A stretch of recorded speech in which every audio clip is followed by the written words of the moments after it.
Hi everyone, Simon Keeling here, weatherweb.net. Thanks again for watching. Remember that we're kept free of charge by the adverts you're seeing around the screen here and by you coming back and visiting the site regularly using the charts, etc. That's what keeps us free of charge, so thank you for doing that. Okay, so it's another cold one out there today, and looks like staying cold for the next few days as well. I'll give you some details in just a mo. But I just wanted to show you some charts first of all, because we're trying to decide when is this cold weather actually going to break. And there is some disagreement between charts just at the moment. These two, though, lining up quite well. This is the 7 to 10 day mean of the 500 millibar flow from the ECMWF on the left and the GFS here on the right. Now this is for the period from next Saturday through to Tuesday the 2nd. So this takes us through the Easter weekend, and you can see here both of them got below normal heights across the Atlantic, taking the jet stream there down into western parts of Iberia. Look, both sets of charts doing that. Both have this centre of low heights in the mid-Atlantic, hinting that the jet is trying to strengthen, although it's still to the south. However, notice that we've lost the block here across the pole. This is kind of an indication of a potential change in pattern, and I think this is why the models are finding it quite difficult to handle just at the moment.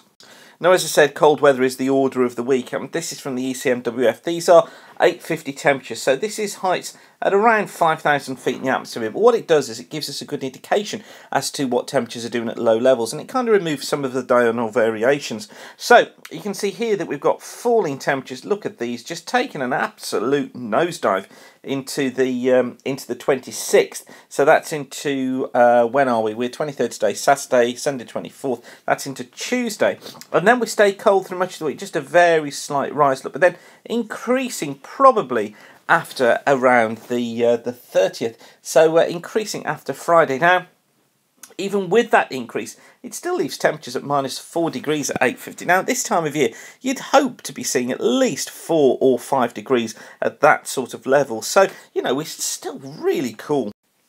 The ensemble's a little more optimistic. This is from the GFS ensemble. Look, here's the cold weather this week. It's these red dots that we're looking at. There's the cold weather during this week. And then, as we get towards next weekend, so this is the 30th, so this is next Saturday, look, starting to see this increasing temperature, and that takes us through the Easter period. Now, that's as the winds become more southwesterly. That's what the GFS is seeing. But as I said, there is a discrepancy between the models. And if we just pick up the final set of charts from the 10 days, this is, excuse me, this is the ECMWF from, or valid for midnight on the 2nd of April.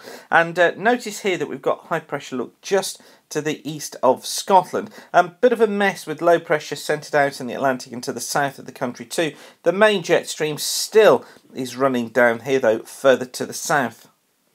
Now compare that to the Canadian for the same time, midnight on the 2nd here.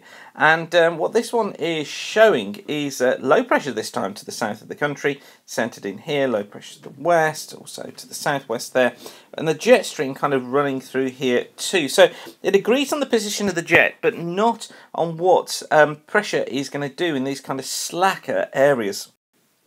And then finally, this is the GFS ensemble for the same time, and really what that's doing is just putting a big area of low pressure out towards the west of Ireland. Completely different look to the model. It brings the jet stream through here, look, and that's why we're seeing these milder conditions. I don't think this is correct. I think this is trying to oversimplify the situation too much. Yes, it fits in with the forecast that we've been talking about over the last couple of days, but I'm not sure this is actually going to come true. However, what I think is going to happen is we are going to see this slow warming, in fact it's sort of slowly getting milder situation towards the end of the month. And it's useful as well just to take a look at the CFS. Now for these you've got to twist your head around because the UK is just centred under here, look.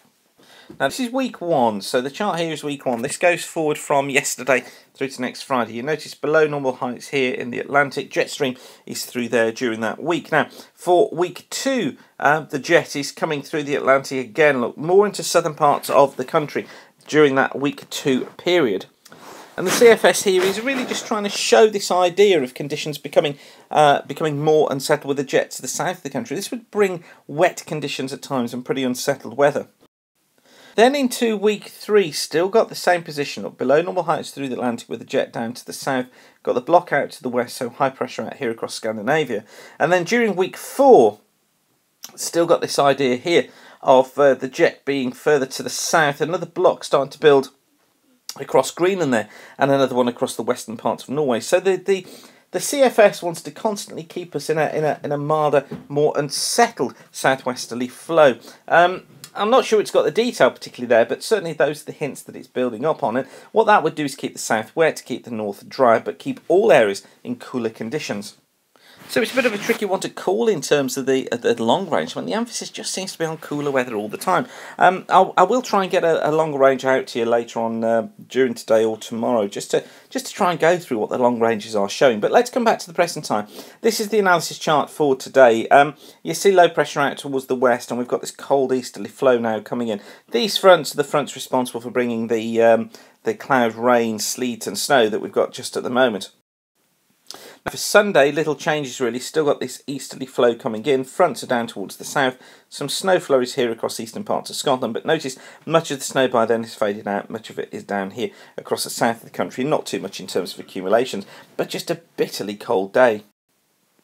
Cold again for Monday too. In come the easterly winds. Snow flurries again affecting these eastern coasts. Some sunshine out towards the west, but cold is going to be the order of the day. Many areas generally dry. Into Tuesday, high pressure slipping into Scotland again. Still lots of cloud and some snow flurries affecting these eastern coasts. Best sunshine always out towards these more western areas. That's where the sunshine is going to be. But again, it stays cold.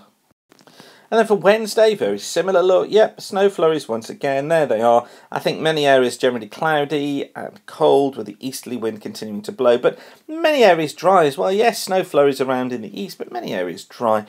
Best sunshine in the west, although I think more cloud around probably during the day. For Thursday, spot the difference. Still got the easterly flow coming in. Again, snow flurries on these eastern coasts. Some snow showers coming in. And hints here from this trough. Things just destabilising a bit later, perhaps bringing some heavier snow showers. But really low confidence in that just at the moment. It's this ridge of high pressure coming in from the high up towards the north that really controls things.